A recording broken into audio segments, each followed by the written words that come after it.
Hello friends, स्वागत है आपका एक बार फिर से हमारे यूट्यूब चैनल MSc क्लासेस पे। आज हम लोग डिस्कस करने वाले हैं MSc 4th सेमेस्टर का एक जो पेपर है स्पेक्ट्रोस्कोपी एंड क्वांटम केमिस्ट्री।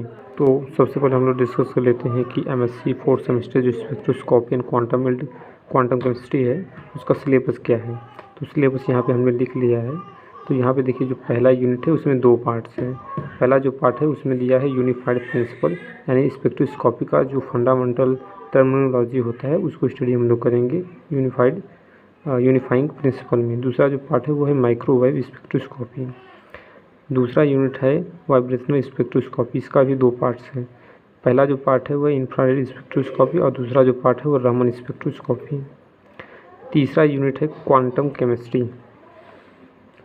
तीसरा यूनिट क्वांटम केमिस्ट्री है। इसमें कुल 5 पार्ट हैं। पार्ट पहले वो है फंडामेंटल बैकग्राउंड। दूसरा जो पार्ट है वो introduction to exact mechanical result. तीसरा जो पार्ट है वो है अप्रॉक्सीमेट मेथड। तो चौथा जो पार्ट है वो है इलेक्ट्रॉनिक स्ट्रक्चर ऑफ एटम। और पांचवा पार्ट है कि मॉलिक्यूलर ऑर्बिटल थ्योरी। और सबसे लास्ट यानी जो चौथा यूनिट है वो है केमिकल डायनामिक्स। तो हम इस चैनल पे आपको पहला यूनिट से लेकर चौथे यूनिट तक का सारा video, lecture, free notes PDF form में आपको इस चैनल पर प्रोवाइड कर दिया जाएगा। इस चैनल पे जो वीडियो नया अपलोड होगा उसका नोटिफिकेशन आपके पास जल्दी पहुंचे, इसके लिए आप चैनल को सब्सक्राइब कर लीजिए। तो चलिए आज लेक्चर 1 हम लोग शुरू करते हैं। तो यहाँ पे देखिए हमारे पास नोट्स है पहले यूनिट का। जो पहले यूनिट का पार्ट है यूनिफाइड प्रिंसिपल ऑफ स्पेक्ट्रोस्कोपी। देखिए, यूनिफाइड प्रिंसिपल ऑफ स्पेक्ट्रोस्कोपी में हम लोग ये जानेंगे कि स्पेक्ट्रोस्कोपी में जो टर्मिनोलॉजी होता है, जो फंडामेंटल टर्मिनोलॉजी होता है, अगर इस चीज़ को हम लोग समझ लेंगे तो स्पेक्ट्रोस्कोपी में आगे जो भी चीज़ें होंगी वो आसानी से हमें समझ में आएगी। तो चलिए सबसे पहले हम लोग यही जान लेते हैं कि स्पेक्ट्रोस्कोपी का मतलब क्या होता है। देखिए, यहाँ पे दिया गया है कि spectroscopy is the study of interaction of electromagnetic radiation with the matter during the interaction. इसका मतलब ये है कि स्पेक्ट्रोस्कोपी के अंतर्गत हम लोग मैटर और इलेक्ट्रोमैग्नेटिक रेडिएशन के बीच में होने वाले इंटरेक्शन के बारे में पढ़ते हैं। और क्या दिया गया है, the radiation may be absorbed or emitted and some other effect may also occur, that is reflection, scattering, इटिश। देखिए, जब इलेक्ट्रोमैग्नेटिक रेडिएशन किसी मैटर पे आकर गिरती है तो वहाँ पे कई प्रकार की इफ़ेक्ट होते हैं, कई प्रकार की घटनाएं होती हैं। जैसे या तो वहाँ पे रिफ्लेक्शन होगा, स्कैटरिंग होगी, इमिशन होगा, रिफ्लेक्शन होगा, मतलब कई प्रकार की घटनाएं होंगी। कुछ लाइट एब्जॉर्ब होंगी, कुछ इमिट होंगी, कुछ रिफ्लेक्ट होंगी, कुछ स्कैटरिंग होगा। तो ये सभी चीज़ें आप आगे अभी स्पेक्ट्रोस्कोपी में पढ़ेंगे। पर the radiation which is either emitted or absorbed by the matter in the form of quanta may causes change in energy of the molecule and this form the basis of spectroscopy। देखिए, अब जरा समझ लेते हैं कि जो चीज़ें अभी हमने पढ़ा है उसका मतलब क्या होता है।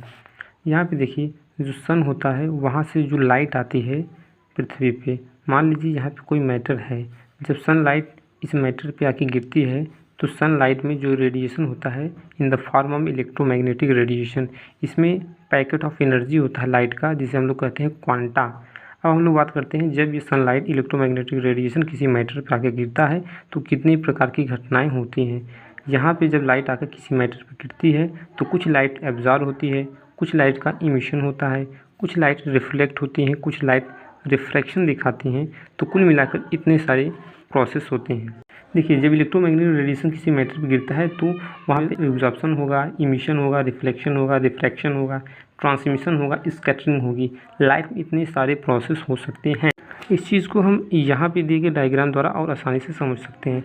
मान लीजिए यहाँ पे कोई एक मैटर है, ए है, यहाँ पे इलेक्ट्रोमैग्नेटिक रेडिएशन जिसका एनर्जी h है इन द फॉर्म ऑफ फोटॉन, ये लाइट को जब एब्जॉर्ब करता है तो इसका जो एनर्जी होता है वो मैक्सिमम एनर्जी लेवल पे पहुंच जाता है।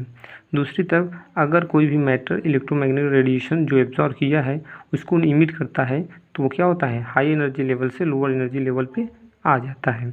तो इन सभी का जो स्टडी है इलेक्ट्रोमैग्नेटिक रेडिएशन और मैटर के बीच इंटरेक्शन का, इसे हम लोग कहते हैं स्पेक्ट्रोस्कोपी। देखिए स्पेक्ट्रोस्कोपी में सबसे इम्पोर्टेंट टॉपिक जो है वो है इलेक्ट्रोमैग्नेटिक रेडिएशन। अब हम लोग यहाँ पे बात करते हैं क्या होता है इलेक्ट्रोमैग्नेटिक रेडिएशन।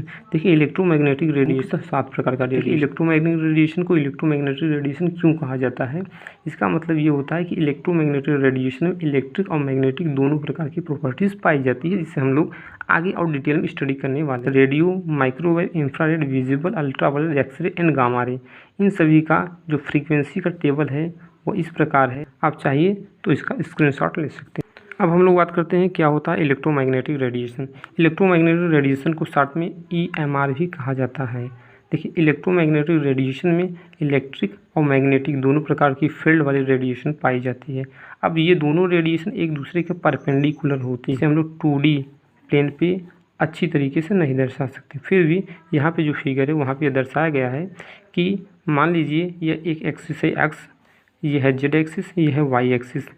ये जो गई है लाइन, यहाँ पे इसी लाइन पे दोनों रेडिएशन एक दूसरे के परपेंडिकुलर हैं। यहाँ पे देखिए ऐसा लग नहीं रहा परपेंडिकुलर, लेकिन अगर आप 3D डायमेंशनल प्लेन पे देखेंगे तो ये दोनों रेडिएशन एक दूसरे के परपेंडिकुलर हैं। हम लोग बात करते हैं जितने भी इलेक्ट्रोमैग्नेटिक रेडिएशन हैं उनका वेवलेंथ रीजन कितना होता है। यहाँ पे देखिए टेबल में दिया गया है कि एक्सरे जो होता है उसका वेवलेंथ रीजन 10⁻² से लेकर 10⁻² एंगस्ट्रॉन तक होता है। इसी प्रकार अल्ट्रावायलेट का है, नियर अल्ट्रावायलेट का है, विजिबल का है, नियर IR है, मिड IR है और फार IR है। ये तीनों IR हैं, लेकिन इनका अलग अलग रेंज दिया गया है। इसके बाद माइक्रोवेव है और यहाँ पे देखिए दिया है रेडियो वेव। अब यहाँ पे आपको एक चीज़ जो सबसे इम्पोर्टेंट है वो चीज़ बता देते हैं यहीं पे। फ़िलहाल वो चीज़ आप आगे भी पढ़ोगे, लेकिन यहाँ पे बताना बहुत ज़रूरी हो जाता है। देखिए इलेक्ट्रोमैग्नेटिक रेडिएशन का जो वेवलेंथ होता है, फ्रीक्वेंसी होता है, ये दोनों एक अपोजिट होते हैं। अगर किसी भी इलेक्ट्रोमैग्नेटिक रेडिएशन का वेवलेंथ बढ़ता है तो उसका फ्रीक्वेंसी घटता है, अगर फ्रीक्वेंसी बढ़ता है तो वेवलेंथ घटता है।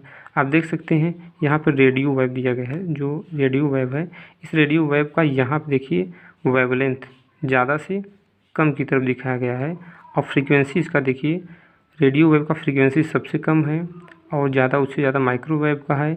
तो यानी ये कह सकते हैं कि अगर रेडियो वेव का वेवलेंथ ज़्यादा है तो उसकी फ्रीक्वेंसी सबसे कम है in comparison of other wavelength. तो हम लोग कह सकते हैं कि वेवलेंथ अगर बढ़ेगा तो फ्रीक्वेंसी घटेगी, फ्रीक्वेंसी बढ़ेगा तो वेवलेंथ घटेगा। अगला टॉपिक है हमारा बेसिक फीचर्स ऑफ स्पेक्ट्रोस्कोपी। इस टॉपिक को हम लोग नेक्स्ट वीडियो में डिस्कस करेंगे। फ़िलहाल मिलते हैं किसी अन्य वीडियो में, तब तक के लिए जय हिंद।